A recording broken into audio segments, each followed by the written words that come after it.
baseball is a great metaphor for life. If you can get through baseball and go 0 for 4 and then just tell yourself you're still the best player out there, like, you're going to be successful in life. Those skill sets, those life fundamental skill sets are why baseball at the youth level is such a great sport to introduce to kids. Life is a constant smashing of no's and you know, if you're an entrepreneur. Yeah, 100%. Right? I've been told no 10,000 times. I've struck out, 3 times. And you still got to step in there and think you're the best player in the Big 12 and you're going to hit a bomb. Baseball's such a game of failure, and it's so great for life. Welcome to another episode of Conversations. This is actually the season finale of season 2. And I'm joined with serial entrepreneur Trent Kitsch, who also played Division I baseball at Oklahoma State and UNLV. And just super thrilled to have you on the show. Welcome to the show. Thrilled to be here. Awesome to talk baseball and business and life lessons. For sure. And I think this is a perfect conversation to have because I think you provide, and I tell you this all the time, but you provide so much value to the baseball community, but not only the baseball community, to building young leaders, which is so important to, I guess, communities. So super thrilled to have you. And yeah, we'll talk some ball and business. Right on, man. No, I'm looking forward to it, and respect to all you're doing and all your baseball background. So look forward to cutting it up. So let's start baseball. So growing up in Kelowna, BC in the 90s, I guess, and I've known you because I've always seen your name in the Toronto Sun, because Toronto Sun was kind of like the only, I guess, media that was covering baseball at the time. So you got to see who was playing Division I baseball at the time, and there wasn't many people. You are one of them. Let's talk about your baseball background. Well, respect to Bob Elliott, I guess. I think he was the reporter that covered this, and he's such a great person in baseball and in Canada. And so I started playing baseball, Kelowna minor baseball, back in the 80s. I'm born in 1979 and was, not the best player on my team by far.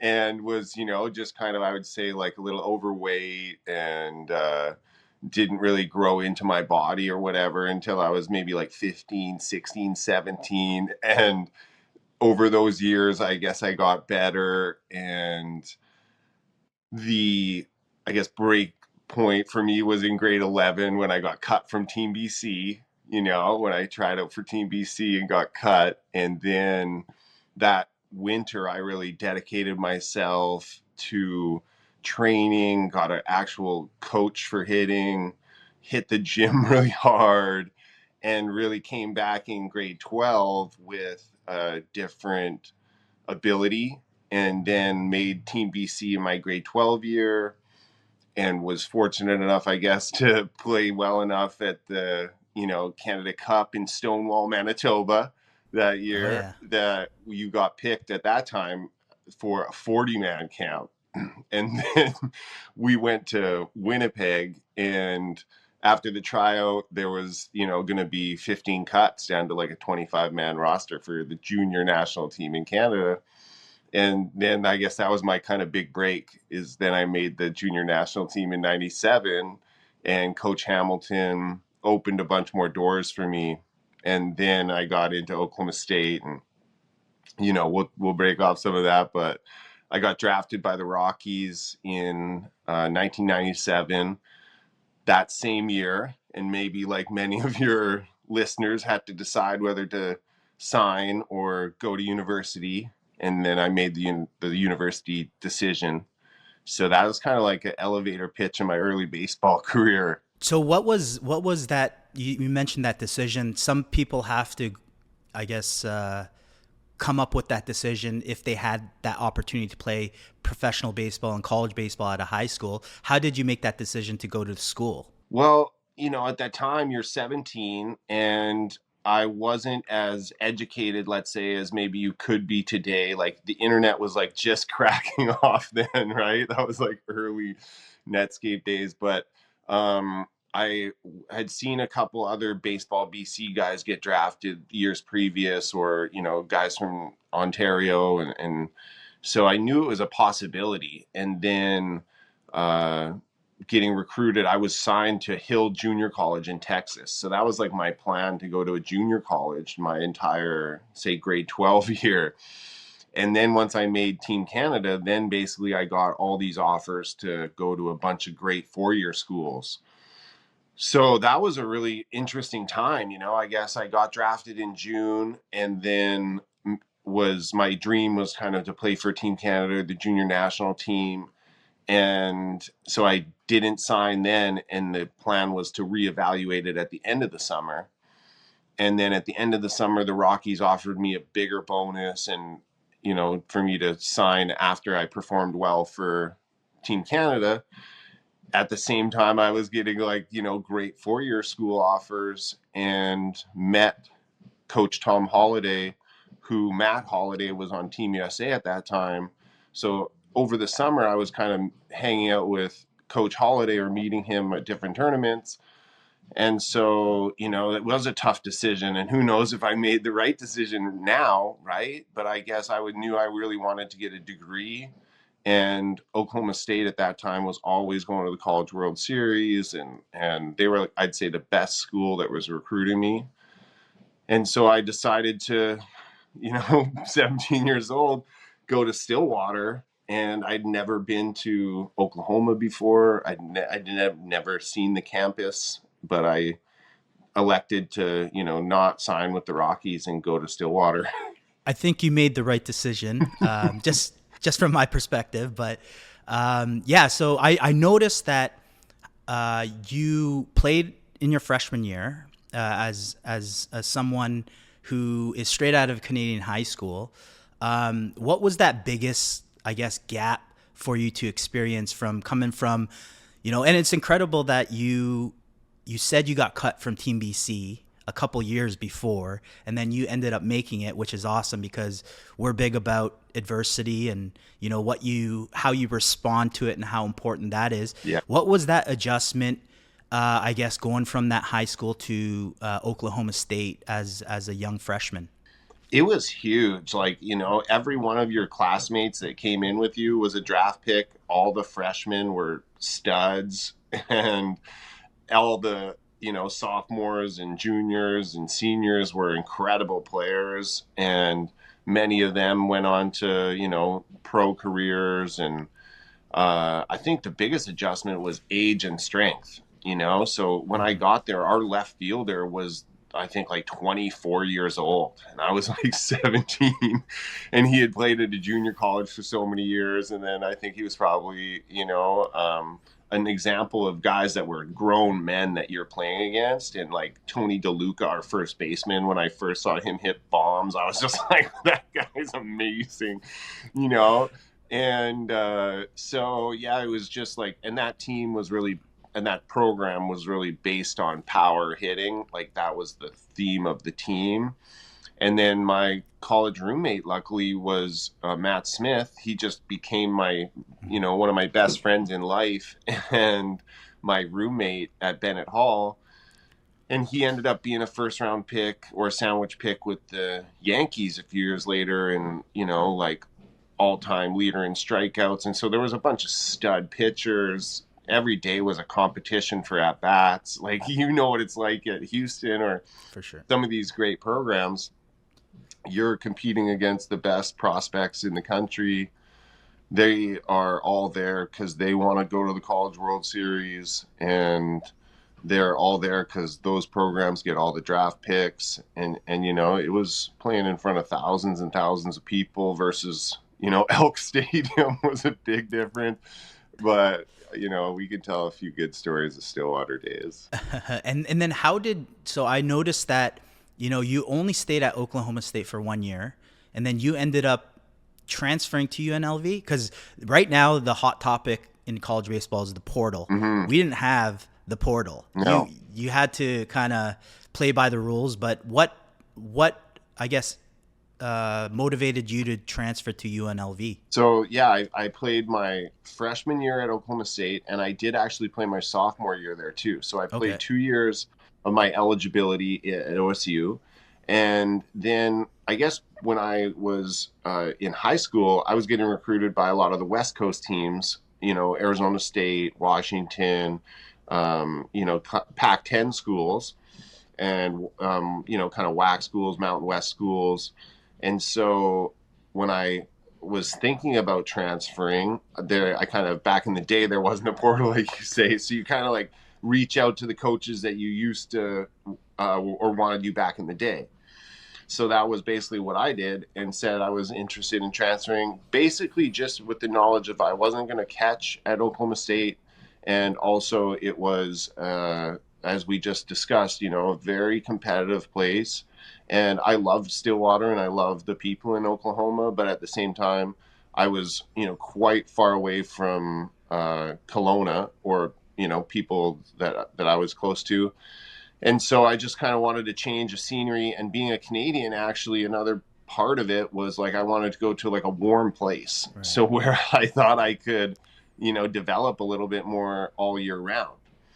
And so a few things led to the other, and I picked UNLV to go to for my junior season. Another guy from Oklahoma State had just transferred there as well. My roommate again, Matt Smith, was from Las Vegas, and his dad was, very influential in the UNLV athletic department. So I kind of had a family that was already a family away from home. Like the Smiths were like my pseudo family. So a lot of things came together, and I picked UNLV, and I'm glad I did. The next 2 years at UNLV were awesome. I played every day. I played first. I was all over the diamond and hit a bunch of home runs. And, my senior year was first team all conference, and I was all academic team, my 2 years I was there. So I loved living in Las Vegas. So, I think it was a great decision by me to transfer, but at that time, the portal wasn't a thing. And it's so fascinating today that the portal is a thing. And I'm so pumped for today's student athlete that they're getting paid. Right. And I'm so pumped for the girl at Texas Tech who just got $1 million in softball. Crazy. Like, respect to the athletes, and I'm so happy that they're getting their just rewards. In terms of college baseball in general, I guess what was your biggest, because I always tell people, the amount of craziness and fun I had at college compared to professional baseball was night and day. If I could do one experience, it would be college baseball again. I would do that in a heartbeat over professional baseball. What about you? Yeah, you're totally right. I mean, like, I only played independent pro ball after university, or after, NCAA. I signed and played one summer of independent pro ball. And being at university, the perks of being a student athlete are incredible. As you know, like, we had the best housing. Our meal cards were always the best, like unlimited, and you get all the best food. You had a personal tutor. You had, an area that you could study. The gym is better. Like, I could go on and on and on. When you're a student athlete, it's a different experience, I think, altogether. I was a normal student for one extra half year. It took me 4.5 years to get my 4-year degree, like many student athletes. I think it's just so special. I still remember going into Oklahoma State and going into the training room for the first time and seeing all the bats and all the gloves and all the gear and all the hats, and the guys just like, take whatever you want, like, get 100 if you want. I'm just like, like, batting gloves that, like, have your number on it and stuff. Like, it was next level. You mentioned you ended up playing one season of professional baseball. Mm-hmm. What was your experience like there? Because what made you, I guess, stop playing? Mm-hmm. Well, the dream, as you know, like, never dies, right? Like, me and you both have like 1% of us that still wants to make the big leagues. So, still, in some form or fashion. And it's like, after my senior year, my junior year, I got an offer to go to the New York Penn League by the Tampa Bay Devil Rays, like halfway through the summer. And I, just respectfully said, no, I'm going to go back for my senior year. And then my senior year, I had an even better year, but didn't get drafted and didn't get any affiliated offers. And then a bunch of the old Team Canada guys were on the London Werewolves, and like Chris Howie and just guys, a bunch of guys that were on the old Team Canada. And so they, I guess, or somehow the organization, signed me as a free agent. And then I had a good summer with the London Werewolves. And then I got invited to spring training with the Tigers. And then I basically didn't report or retired at the end of the London Werewolves season, basically on the knowledge of like, I was always a really good hitter. I could hit. That was the one thing that teams wanted me for. And then to make the pros defensively, as you know, is such a skill. And then to hit at that level, I always felt like I could hit at any level, but I wasn't defensively able to play at a position at that high a level. And then I knew I wasn't going to make the MLB as a DH. So that was kind of the triangulation that ended my career. And as you said, I was making like $850 a month in the minors or in the semi-pros, and I had a big dream about business, and I had a big dream about life after baseball. So I think also a lot of baseball players can relate. At that time, I was pretty burned out. Like, there's a point when you're going to the yard when you actually are not pumped anymore. And that was probably a combination of the Kool-Aid as well. So was business something always on your mind at UNLV, or is it something that as you transitioned to pro ball, you started to say, okay, this is something that I want to do, or I guess I'm passionate about? No, it's funny. It was always something I was scratching at. Like even at Oklahoma State in the day, I would be like prototyping little like toothbrushes that would automatically like squirt the toothpaste out in like one step, or I'd be like, I had this idea called like the butter stick, where you'd like, have a butter, but it could come out and you could just butter your corn without like, so I've always been like prototyping problems and tinkering, and looking back now it makes sense, but I didn't know that at that time. My first job was at Labatt's, working after UNLV, after pro ball.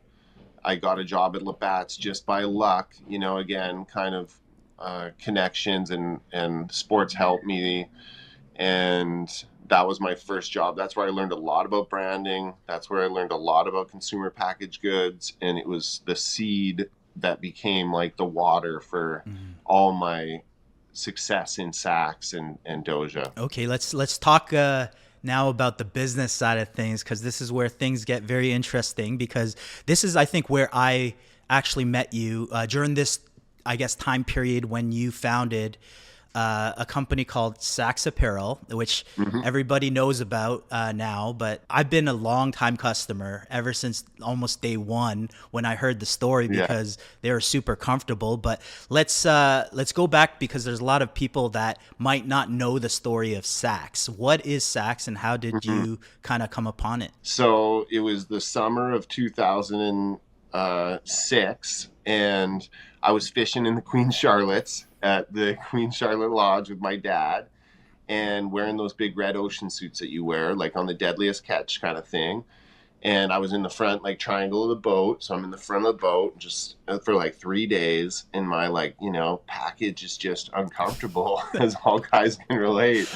It's like, just pressed up against the side, and I'm just sitting there for a day. And Thursday you can like talk to your dad for a bit. There's stuff to talk about, and the second day it's like pretty quiet on the boat because there's not much left to talk about. And by the third day it's like stone cold quiet out there, so for hours you're just kind of like sitting there. And I was just uncomfortable. It was just quiet. It was just like this moment. I was looking off. The sea was perfectly calm. And I just thought to myself, how could I reinvent men's underwear to prevent contact and be more comfortable? In my brain, that was just my inside voice to myself. And then immediately, because of all my background being a catcher, all the jocks and all the sliding shorts and all the things we've worn to protect our package, right? Right. I just started morphing it in my brain to a soft thing. I was like, I'll make that what used to be plastic, this soft mesh. And so just out on the boat in my mind's eye, I was drawing it. And then when I got back to shore, then I got to the cabin and got the pencil out and the pad and like started drawing the first iterations of the design, the innovation, the invention. And so then I drew this kind of like rough front view, side view, top view. That's kind of how my brain works, like in a 3-dimensional prototype way. And then when I went back to grad school, I was going to Western Ontario, University of Western Ontario, Richard Ivey School of Business. I was going to do my second year of my MBA now. I go back to the professor and I'm like, hey, I got this great idea, I want to do the new venture project. And he thought it was a terrible idea. and he said that I wasn't basically allowed to do the new venture project because it was like going to be a stain on the name of Ivy and it was a joke. And wow. So it was baseball that essentially led you to kind of like the creation of SAXX, because I guess your experience as a catcher and being uncomfortable in an experience.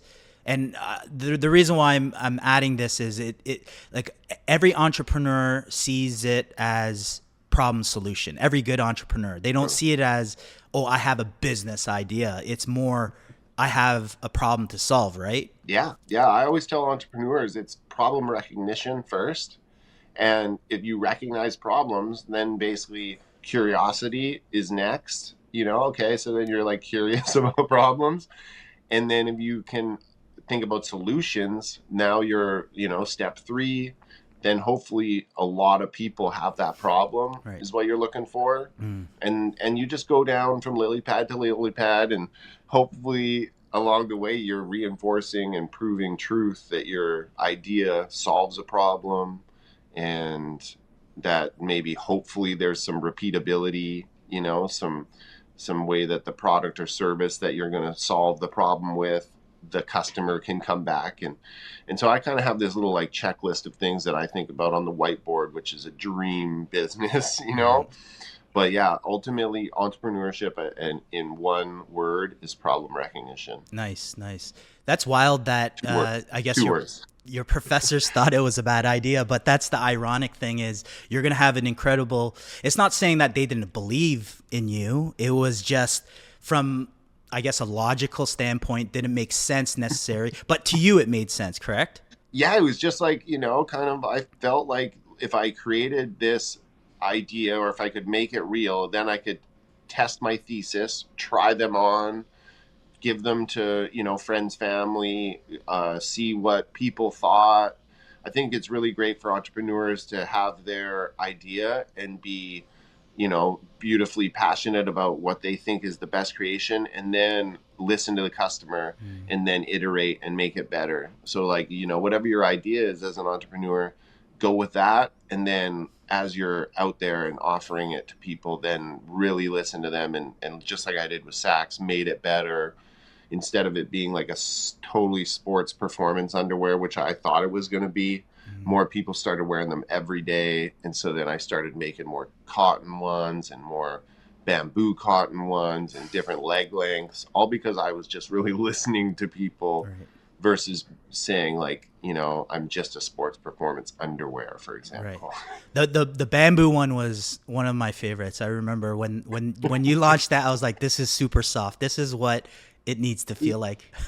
Yeah, well, I think like to all the listeners out there, what if they're athletes or if they're aspiring athletes, that's the special sauce that when you want to get into business or when you wanted to get into your next life, we as athletes maybe discount all the great lessons we've learned, teamwork, hard work, know your role, be good at something, how to work with others, coachability, how to be, a coach, waking up at 5:30 to work out, and then time management to go to class, and then, to be eating at the right times.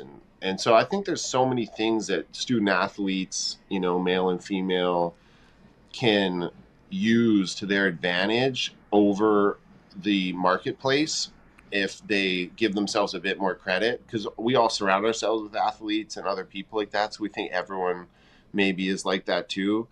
But it's a really great skill set to be a student athlete in your next life. Right. So how did you end up getting SAXX off the ground? Because I think that's a lot of like what especially people new into entrepreneurship, or they have a dream or they have a hope, they don't even know where to start. But obviously, you know, you had that background, you got some prototypes going. How did you get it off the ground where it's like, okay, now we're in business. Now we have something that's tangible. It's no longer a dream. How do we bridge that gap? Well, so I didn't have any capital, right? So I needed some money to explore my dream. And I also wanted to set a reasonable amount of investment that I was willing to invest without selling the farm, so to speak. So I came up to this number 20,000. And so I went to the Royal Bank and I had a invoice for tuition. And I said I needed a student loan for tuition. And in like 20 minutes, like 30 minutes, I had a loan. Nice. And I had like 20 grand in my hands. And so then I said to myself, I'll invest 20,000 because I knew I could work and like pay it back if it didn't work out, or, you know, I knew I was never not going to pay back the loan. But I said, I'm going to take this 20,000 and see if I can, you know, prove out my idea. And so I took the first 1,500 and hired a fashion designer to create the patterns and the grading and the scaling. And we worked on prototypes, and she was amazing. Cara Megan, an amazing designer. And then I took, you know, 2,500 for trademark, 2,500 for patents, and like invested in trademarks and patents for the name and the intellectual property. Then I had a certain amount of money left over for, you know, the cut manufacturer trim and the waistbands and the fabric. And I just learned as I went, you know, so Kara would make the patterns and then she'd say, okay, go talk to this person for the cut manufacturer trim. And then I'd say, okay, cut manufacturer trim, King Garment guys, where do I get the waistband? And so I just kind of went along that path. And then it took me about $15,000 to make the first 200 pairs, the first 200 pair run. And so then I made that first 200 pair run, and then I folded them up in little plastic bags from Staples and Avery labels. And I went down to the student union, University of Western Ontario, set up my table illegally and just started slinging pairs and just started selling pairs. Because like thousands of people are going by the table every day. And until I got kicked out, I would just sell pairs and just be like, hey, have you heard of SAXX? And no one's ever heard of SAXX before because it's new. Like I know no one's ever heard of SAXX, but it just breaks the ice. And I've said this a million times in my life. Hey, have you ever heard of SAXX? Knowing they've just say no or just be like, what? And then you're like, it's the evolution of men's underwear. Check it out. Like you got to get your 5-second elevator pitch in. And then I would go to Tim Hortons parking lots and sell them in Tim Hortons parking lots because I knew there was a lot of people coming out of Tim Hortons with money. And then I would go on the weekends down to Toronto in front of Lululemon. I would set up a little illegal booth on Queen Street West. And then when the bylaw or like the cops would come by, I would just sneak it into the alley and let them go by. And then I would set up my little shop again.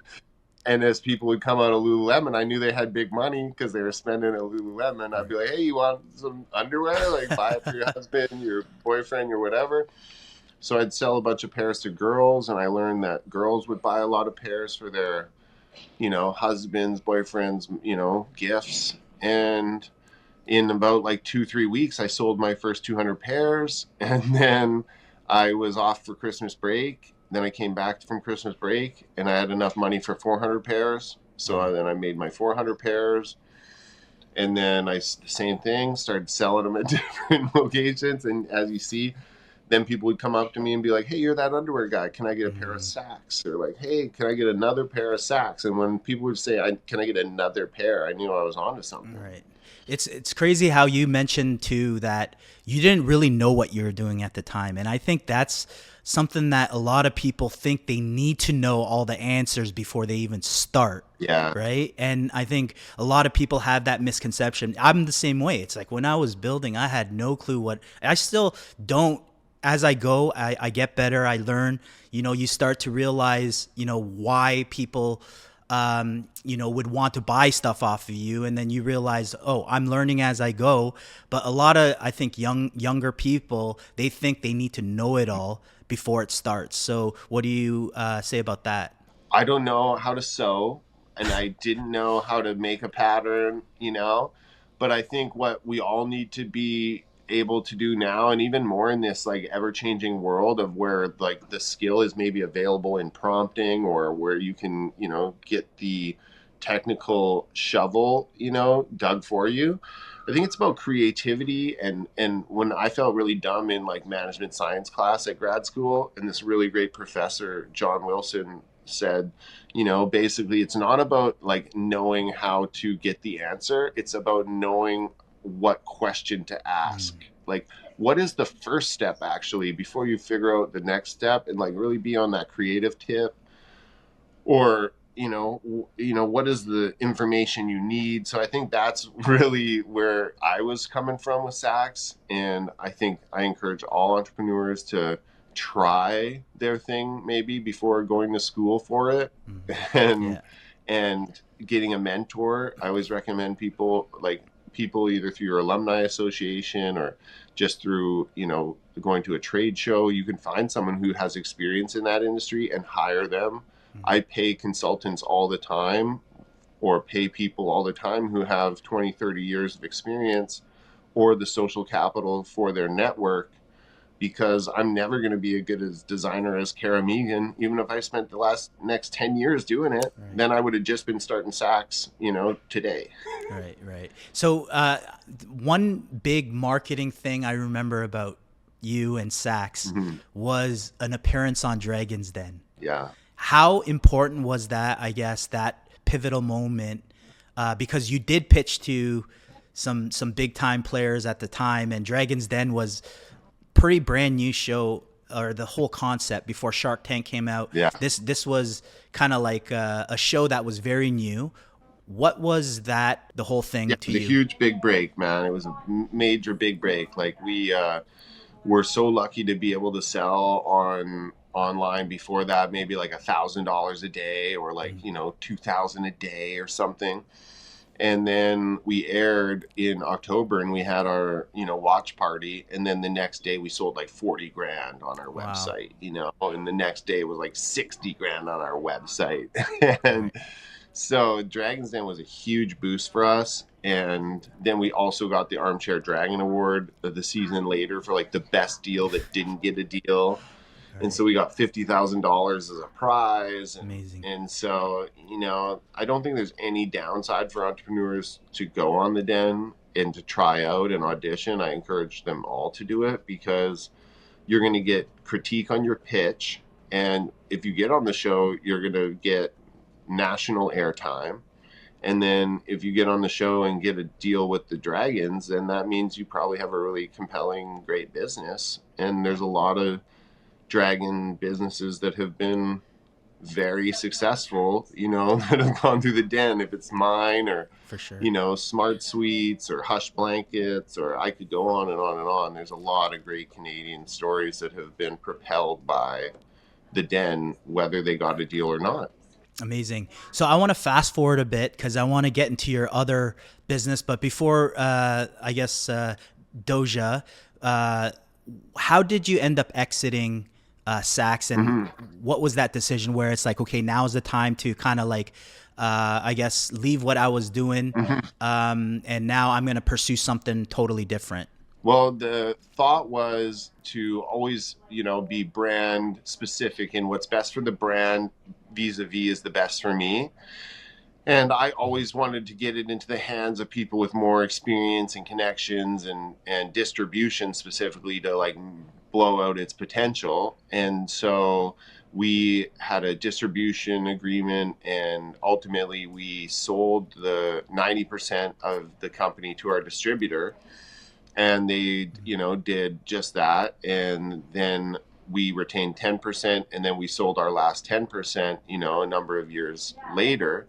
And so like today I'm 100% out of SAXX, and that was a dream come true.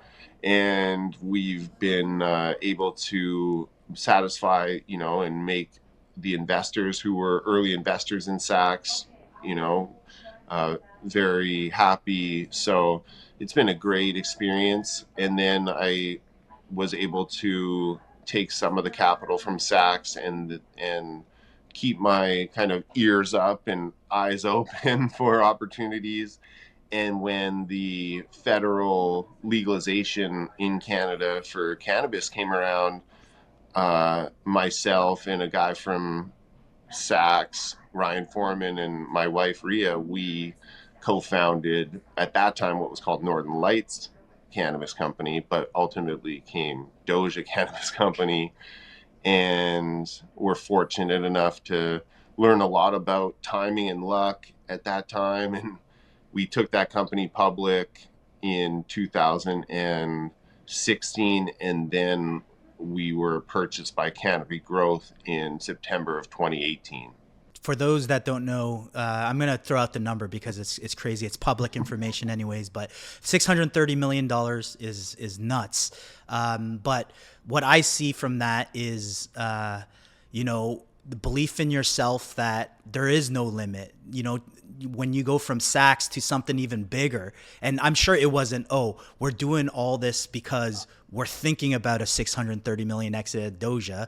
I'm sure it was a grind again, but that's incredible what you were able to do. And it was, I would guess a lot of it had to do with strategy, timing, and also, taking advantage of, opportunities when they came, based on what you've learned in your previous company, right? Yeah. And, thanks for that tip of the cap. And I think what it is I always had a dream to take a company public. That was always on my dreams card and my goals. And then what we were fortunate enough to do with regards to strategy was very different. Everyone was really low quality, low cost, medicinal. We focused on, what was adult rec, high quality, high cost. And then the laws changed in our favor to introduce more recreational adult use. And so that was very kind of blue ocean strategy that went our way.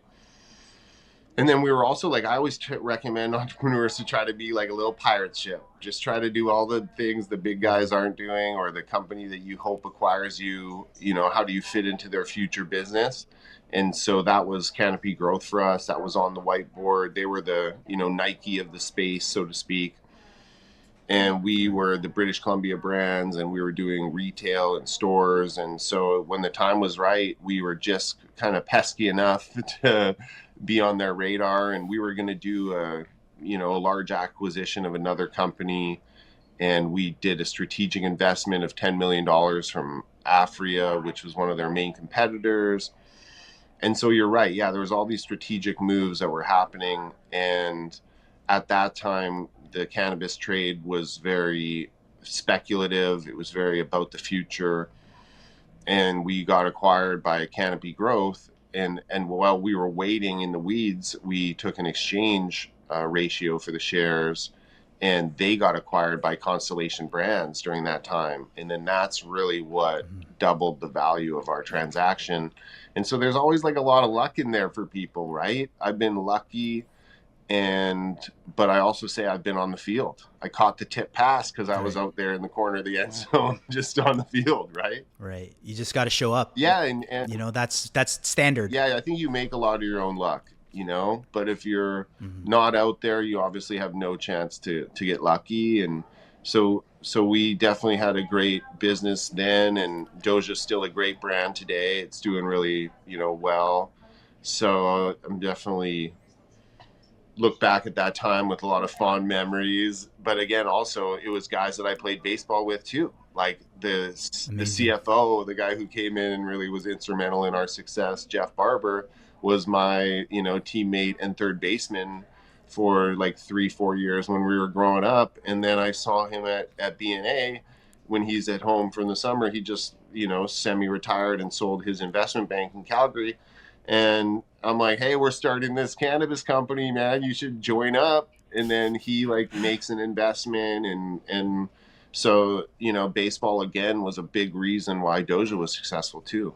Okay, so before I want to now tie this all together, how we could bring value to the baseball community, because this is an incredible story. But I want to know how you came up with DOJA Cannabis as the name of the company, because you mentioned before the show that you had some inspiration. And this is wild. I had no clue about this. So what was your inspiration? I heard it in a Kanye West song. It was like, roll up the DOJA. I'm coming over. Roll up the DOJA, Henny and Coca-Cola, then I'm coming over. And then I was like, that's cool.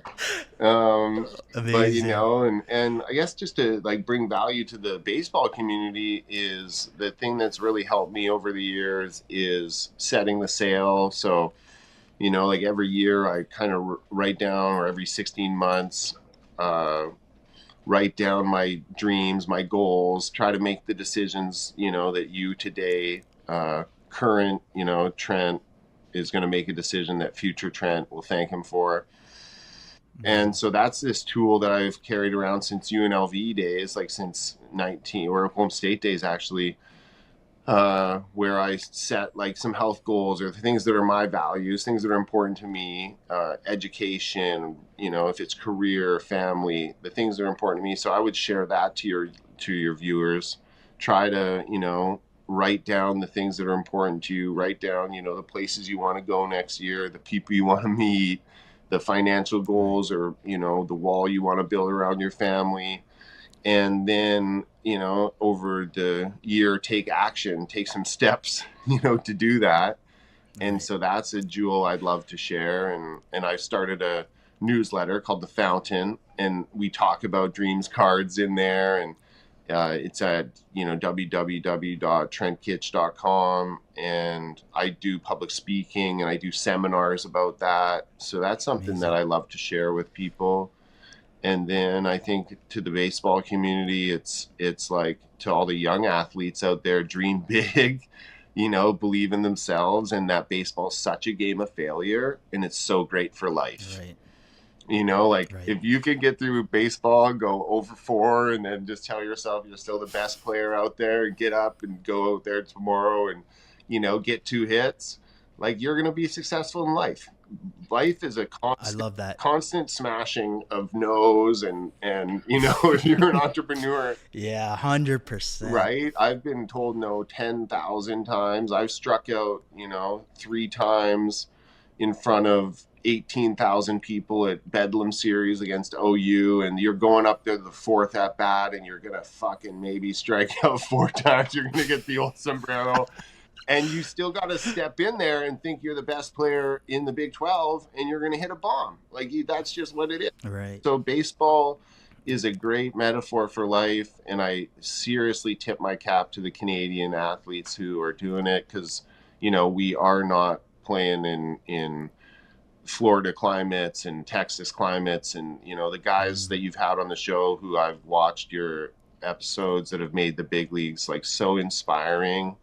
And then also all the guys who are from Baseball Canada, and, you know, the people like Greg Hamilton, who I'd love to throw his name out there, who's been one of my mentors, and he's totally changed my life for the better, because when I was 17, I saw somebody who was so integrous and such a great coach, and then he was making calls and opening doors for me. So I've been very grace and favored by many mentors and people who have given me a little leg up, or, you know, a slap on the ear to point me in the right direction. No, I love it how, you know, tying this all together. And that's one of my biggest things, especially because everybody focuses so much on results in baseball. And we talked about this earlier before the show, how baseball defines us. And it shouldn't define you, because what really we're doing in our development stages of baseball is we're learning crucial skill sets that will take us wherever our mind can take us, really, in life. And it's very similar paths that you said. You know, you deal with adversity, you deal with failure, you deal with discipline, you deal with learning to, you know, show up every day for yourself. And these are things that are so important in life, not only in building a business. We're talking every single thing that you do in life. Those skill sets, those life fundamental skill sets are why baseball at the youth level is such a great sport to introduce to kids. So I love everything that you said, and I think we need to say that more. And keep swinging. Yeah. Keep swinging, kids. Keep swinging, man. I took 3 big hacks and I struck out a lot of times, you know, and that is just life. Like, you know, when my son strikes out at baseball, I tell him, great job, buddy. Just great hack. If you swung hard and you missed it, good. If you took a soft one and you missed it, then I'd be upset. Right. You know? Yeah. But, like, you know, striking out is part of life. And I think that's just like, baseball is such a great sport. As you know, watching a game, it's like poetry in the sense of all the nuance when you're acquainted to it as deeply as we are. But then also when you're, you know, going with, you know, your son or daughter for the first time, they can enjoy it just as much. And so I think thanks to all the people in baseball who've helped my career on and off the field. Coach Hamilton still is a guy I talk to all the time. And then, you know, I'm sure when I got SAXX onto Major League Baseball fields, that was kind of like, I felt like I kind of made the majors through buying them from like equipment managers, you know. So it's all a big weave. We connect through sport, and, you know, you and I connected through it too. So it's special. Right. Yeah, no, very special. And before, I guess we cap this off, what's next for Trent Kitsch now? You know, you've done a bit of everything. What are you up to now? I'm building a house down here in California right now, and Nice. Still doing a lot of real estate investment back in the Okanagan. I've got a couple projects that I'm working on there, and I have got the fountain going on. So I'm creating a surface area for entrepreneurship and Amazing. personal development and just positivity. You know, I just try to be a fountain in people's lives and not a drain. And so parenting, I'm a husband and a dad, so that's a great part of my day every day. So it always fills up, and I'm also still dreaming of the future, and one day hopefully me and you will be part owners in a baseball team together, and you know, the future's bright.